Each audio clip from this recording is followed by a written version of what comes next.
मेरे युवा मित्रों नमस्कार। आप हैं बसंत गुरु जी के साथ सक्सेस मंत्र में। हमारे बहुत से युवा बोलते हैं कि सक्सेस कर होने के लिए पढ़ाई की बड़ी गजब की ज़रूरत है। कोई युवा बोलते हैं कि हमको सफल होना है तो हुनर की ज़रूरत है। हमारे कई यूथ बोलते हैं कि हमको सफलता के लिए पैसे की ज़रूरत है, मनी की ज़रूरत है। हमारे कई युवा बोलते हैं कि सक्सेस होने के लिए पॉलिटिक्स की ज़रूरत है, राजनीति में आपकी पकड़ होनी चाहिए। कई हमारे युवा बोलते हैं कि आपको सफल होना है तो बड़े बड़े अधिकारियों और अफसरों से आपका मेल जोल और पहुंच पहचान होना बहुत ज़रूरी है। हमारे युवा बोलते हैं कि सफलता के लिए भाग्य का होना बहुत ज़रूरी है। हमारे कई यूथ बोलते हैं कि सफलता के लिए हमारे माँ बाप का सपोर्ट होना बहुत ज़रूरी है। कई युवा हमारे बोलते हैं कि हमारे सफलता के लिए हमारे जीवन साथी का सपोर्ट भी होना बहुत अनिवार्य है।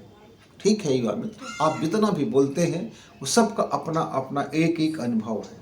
कहीं से भी कोई गलत नहीं है, लेकिन वो समग्र नहीं है। कहीं से भी वो अधूर्ण नहीं है, उसमें सब में एकांगीपना है।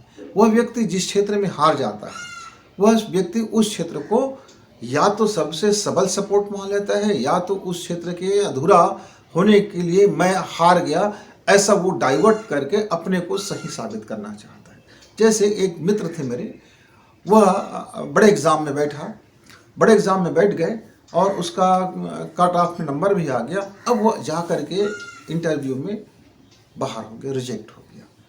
अब तब से उसका ये मानना है कि जब तक आपके पास दो चीज़ें नहीं हैं, एक पैसा रिश्वत देने के लिए और दूसरा राजनीतिक बाहुबली आपके पास नहीं है, तब तक आप किसी ऊंचे ओहदे पे नहीं पहुंच सकते। क्यों? अब उसने कभी ये अपने को नहीं देखा कि वो इंटरव्यू में क्यों रिजेक्ट हुआ, इंटरव्यू में क्यों फेल हो गया। क्या उसके अंदर में बातचीत करने की कला थी? क्या उसके अंदर में इतना अध्ययन था कि वह तरह तरह की चीज़ों को वह समग्रता से अनुभव किया था? कुछ तो कमी था, लेकिन अब उसका यही मानना रहेगा जीवन भर कि ये दो चीज़ होने के कारण हम सफल नहीं हुए।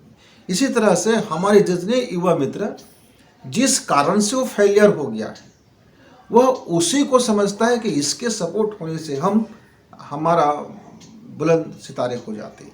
किसी के माँ बाप सपोर्ट ही नहीं होते तो बोलते हैं कि माँ बाप का जब तक सहयोग नहीं मिलता हम ऊंचे ओहदे तक नहीं जा सकते। किसी के पास धन के भाव रहता है तो वो सोचता है कि धन वाले के पास ही सफलता आती है। कई लोग सोचते हैं कि उनके पास अच्छा अफसरों के साथ उनका मेल जोल नहीं होता तो सोचते हैं कि अफसरों के साथ उठना बैठने और रिश्वत देने से बड़ी सफलताएं मिलती है। यानी कि जो भी मानक बनाते हैं हमारे युवा मित्र अपने फेलियर होने के कारण को कन्वर्ट करते हैं। तो मित्रों, यदि आपको जीवन में, करियर में सफलता, जीवन में सफलता, दोस्तों में सफलता, यानी कि आप कहीं भी असफल ना हो, सफल ही बने, इसके लिए दो अनिवार्य तत्व हैं। हर परिस्थिति में दो तत्व आपको लगेंगे। पहला है एजुकेशन, पढ़ाई, और दूसरा है आपका हुनर। ये दो चीज़ें यदि आपके पास है तो लाइफ में कभी भी आप फेल नहीं हो सकते। सिर्फ आप सक्सेस होंगे, पास होंगे, उन्नति करेंगे और दौड़ते रहेंगे, रन करते रहेंगे, सुकून भी रहेगा, शांति भी रहेगा, खुशी भी रहेगा। अब इसके लिए आपको अपना दिमाग को खुला रखना पड़ता है।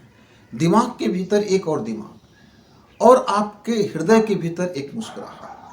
आपका दिमाग के अंदर एक दिमाग और हृदय के अंदर एक मुस्कुराहट, ये दोनों चीज़ें यदि आपने बरकरार रख लिया। दिमाग के अंदर दिमाग कहने का आशय क्या है कि आप जिस क्षेत्र में करियर बनाना चाहते हैं, क्या आपने सही समय में वो स्वप्न देखा था?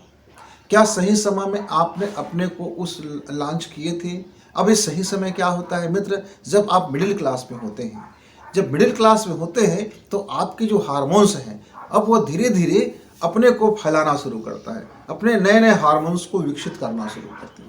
नए नए हार्मोन्स में प्राण आना शुरू होता है, नए नए हार्मोन्स का रस स्राव होना शुरू होता है। क्या उस समय आपका जो करियर की प्लानिंग किए और उस दिशा में आपने अपना स्टडी बढ़ा दिया, उसके अनुरूप आप अपने विषय को महत्व देने लगे? क्या उसके अनुरूप अपने विषय और उसका अभ्यास, प्रैक्टिस और अपने आप का खुलापन, अपने दिमाग के सिचुएशन, अपनी नैतिकता, अपनी आचरण, अपनी दिशा, अपनी दशा और अपने काम, अपने मेहनत, क्या आपने उस दिशा में स्टार्ट किए? क्या आपको ऐसा कोचिंग मिला? क्या आपको ऐसा कोई टीचर मिला? क्या ऐसा कोई सहयोगी मिला? ऐसा कोई गाइड आपने लिया? यदि आप मिडिल क्लास में आकर के आपने कुछ नहीं किया तो आपने पहला अवसर आपके हाथ से निकला। फिर आप आ जाते हैं हाई स्कूल क्लास में। 9वीं और 10वीं क्लास में आते ही आपकी हार्मोन्स का प्रभाव बहुत तेज़ी से बढ़ता है। यदि उस समय आप अपने करियर की पढ़ाई की दिशा में ध्यान नहीं दिए तो फिर आपका एनर्जी अब बाहर की ओर बहिर्मुखी हो जाएगा और वो बाहर बाहर फैलना शुरू हो जाएगा, और ये हमारे लिए सबसे बड़ी घातक और नुकसानदायक होता है। अब आपका लीकेज होना शुरू हो गया समझिए। अब आपके पास अंदर में जितना एनर्जी पावर था, अब वो एनर्जी पावर न जाने किस किस किस किस चीज़ों में वह बाहर निकलना शुरू हो गया। नैन सुख में, कान के सुख में, देखने के सुख में, सोचने के सुख में, कल्पना के लोक के सुख में, गेम के सुख में, व्हाट्सएप के सुख में, फेसबुक के सुख में, आपका जो सुख का जो तलाश होगा वो बाहरी बाहरी हो जाता है। खाने पीने, इधर उधर न जाने किधर, इन सारी चीज़ों में आपकी एनर्जी अब बाहरी फ्लो में बहने लगा।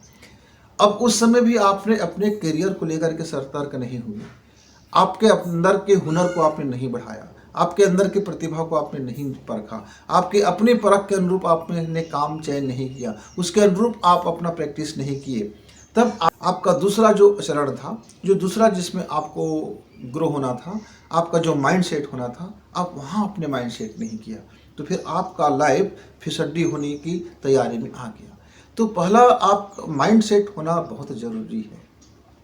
जिस विषय पर आपका माइंड सेट हो जाता है उस विषय का फिर अध्ययन करना भी जरूरी है, उसका एटमॉस्फेयर जानना भी जरूरी है, उसके विश्लेषण करना भी जरूरी है। इस सब जरूरी के लिए आपको पढ़ाई करना होता है। ठीक है, कोई हमारा अनपढ़ व्यक्ति भी सक्सेस हो सकता है, पर उसके सक्सेस का रास्ता अलग होगा, उसके कारोबार अलग होंगे, उसकी सक्सेस होने का तौर तरीका अलग होगा, क्योंकि वो उनकी पढ़ाई की जहाँ ज़रूरत नहीं है उस क्षेत्र में वो सक्सेस होगा। लेकिन वहाँ भी ज्ञान की ज़रूरत पड़ती है। ज्ञान और आजकल के समय में बिना साक्षर हुए ज्ञान मिलना बहुत मुश्किल बात है मित्रों। तो सबसे पहले जो 12वीं तक की एजुकेशन है, हम इसको साक्षरता एजुकेशन बोलते हैं। 12वीं तक की क्लास का जो पढ़ाई आपका है, 10वीं तक की, 12वीं तक की, इसमें साक्षर होना आपकी पहली प्राथमिकता। यह साक्षर के बाद फिर आपको ज्ञानवान बनना होगा। आगे की जो आपकी पढ़ाई चलती है, स्नातक या पीजी, वो आपका फिर कैरियर की दिशा में पहला पढ़ाई है, वह पहला एजुकेशन है।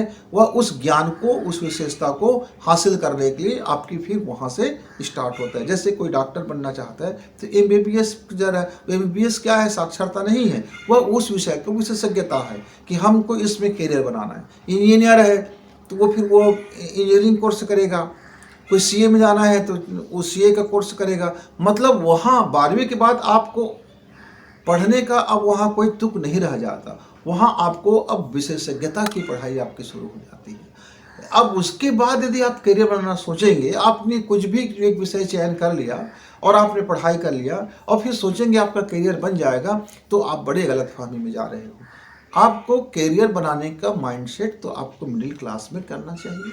चूक हो गया तो हाई स्कूल में आते आते तक बिल्कुल कर लेनी चाहिए। तब भी आप चूक हो गए तो आप जब 11वीं 12वीं क्लास में रहते हो उस समय आप अपने माइंड सेट अनिवार्य रूप से कर लीजिए। वहाँ आप चुकेंगे तो आप अपने लाइफ का जो अवसर है उसको गंवाते हुए चले जाएंगे। तो मित्रों, पढ़ाई इसीलिए अनिवार्य है कि सफलता के लिए, कि आपका माइंड सेट जब होगा तो उस दिशा में आप अपने हुनर को बढ़ाएंगे। हुनर बढ़ाने का मौका तभी मिलेगा जब आप अपने माइंडसेट को ग्रो माइंडसेट में रखेंगे, यानी अधिकतम सीखने और अधिकतम प्रयास करने और अधिकतम प्रैक्टिस करने, अधिकतम अपने लाइफ को उस दिशा में झोंक देना, अपने को मैक्सिमम, मिनिमम नहीं तो हमारे बच्चे क्या करते हैं, मैं कितना कम पढ़ूंगा तो पास हो जाऊंगा सर।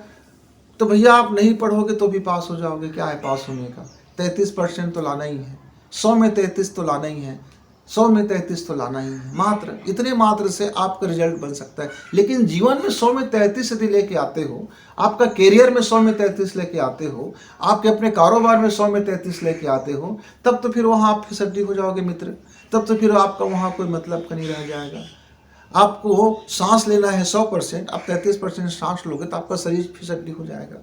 आपको चाहिए भोजन 100%, आप खाना खा रहे 33%, तब तक फिर आपका बेड़ा गर्क हो जाएगा। आपको चाहिए 100% की आपको एनर्जी, और आपको वहाँ से एनर्जी मिल रही है 33%, तब तो फिर आपका काम हो गया। तो मित्रों, आप 33% पे क्यों टिक जाते हो? आपको टिकना चाहिए कि मैं 99 मुझे क्यों मिला, मेरा 1% कहाँ गया, मेरा 1% एनर्जी कहाँ चला गया, मैं 1% से पीछे कैसे रह गया, मेरा 1 अंक कैसे गुम हो गया, मेरा 1 अंक क्यों कम हो रहा है। आपका चिंतन जब यहाँ शुरू होगा कि मैं 100 में 100 क्यों नहीं अपने आप को दे पा रहा हूँ, मैं मैक्सिमम क्यों प्रयास नहीं कर पा रहा हूँ, मैं मैक्सिमम क्यों प्रैक्टिस नहीं कर पा रहा हूँ, मैं मैक्सिमम क्यों नहीं सोच रहा हूँ, मैं अपने को मैक्सिमम क्यों नहीं बना पा रहा हूँ, मैं मिनिमम में क्यों अटक गया हूँ। तो मित्रों, ये जो मिनिमम की बीमारी है, इस रोग से आपको बाहर निकलने के लिए हुनर की जरूरत पड़ती है, समझ की जरूरत पड़ती है, स्वलाभ की जरूरत पड़ती है, एकालाभ की जरूरत पड़ती है, चिंतन की जरूरत पड़ती है, मनन की जरूरत पड़ती है। ये सब चिंतन, मनन और स्वाध्याय, ये आपके हुनर को बढ़ाता है, और एजुकेशन आपके इस हुनर को बढ़ाने के लिए वो एक सहायक टूल्स बन जाता है। तो मित्रों, आपकी सफलता के लिए पढ़ाई भी अनिवार्य है और हुनर भी अनिवार्य है। हम फिर किसी अनमोल बात को लेकर के आएंगे। अभी विदा चाहते हैं। नमस्कार, थैंक यू, धन्यवाद।